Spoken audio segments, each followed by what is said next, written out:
has touched 10,000 rupees per sack and is being sold to the consumer at above 110 rupees per kilogram. What is causing this price spiral? Assalamu alaikum. Thank you very much. And the ex-mill price, I think, is just meaningless at the moment because we do not have stocks.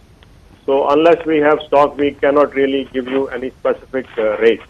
The market, which is now moving at this level, is actually in the hands of dealers and stockists, and they have the stocks. In fact, the stocks that we had as on 30th of September were like 207,000 tons, and we produced about 3.1 million tons. So percentage terms, I think it is about 6.67% that we had as on 30th of September.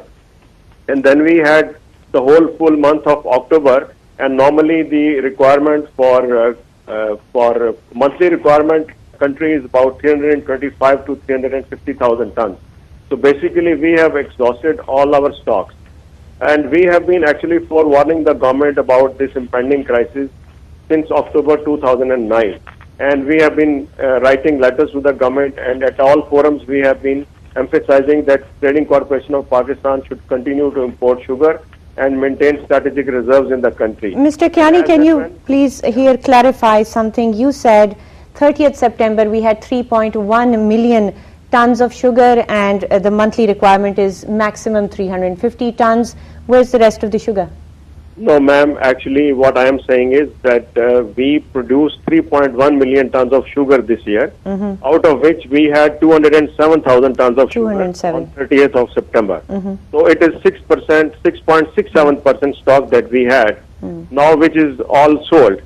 This is what actually I was trying to say. I think there was some... Thank you for the correction. Thank you. Okay. Okay.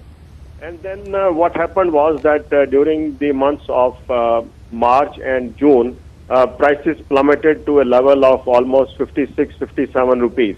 And at that time also we had requested Trading Corporation of Pakistan to buy at least 200,000 tons of sugar from us so that we could clear the outstanding amount of growers at that time, which was about 25 to 30 billion rupees. So they did not buy that, and they did not cover the quantities which were needed for offloading in the market. So what happened was that there was no strategic reserve kept in the country, and unfortunately the supply and demand gap continued to rise. So we have been requesting them to offload quantities from their stocks, which I think they have about 400,000 tons of stock procured at about 60 rupees. So basically, Mr. Kayani, what can we do to bring the sugar prices down now? Now the situation is that we had a meeting with the advisory board last week, and then we had a ministerial meeting, and we requested them that since they have stocks, they should be brought in the market. So they only came up with a tender of 50,000 tons, and that too with 5 tranches. And unfortunately, that is not going to help the supply side. Basically, we had requested them to offload 250,000 outright before Eid, so that, you know, the consumers do not suffer and they get the sugar at a reasonable price. But unfortunately, they have their own dynamics to work, and they did not bring adequate quantities.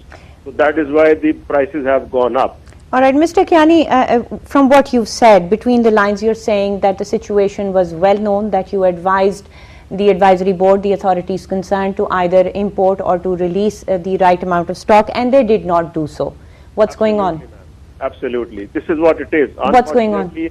According to an ECC decision of 2006, Government of Pakistan is supposed to keep a strategic reserve of at least 2 months, which is about 700,000 tons of sugar, which unfortunately they have not been able to do.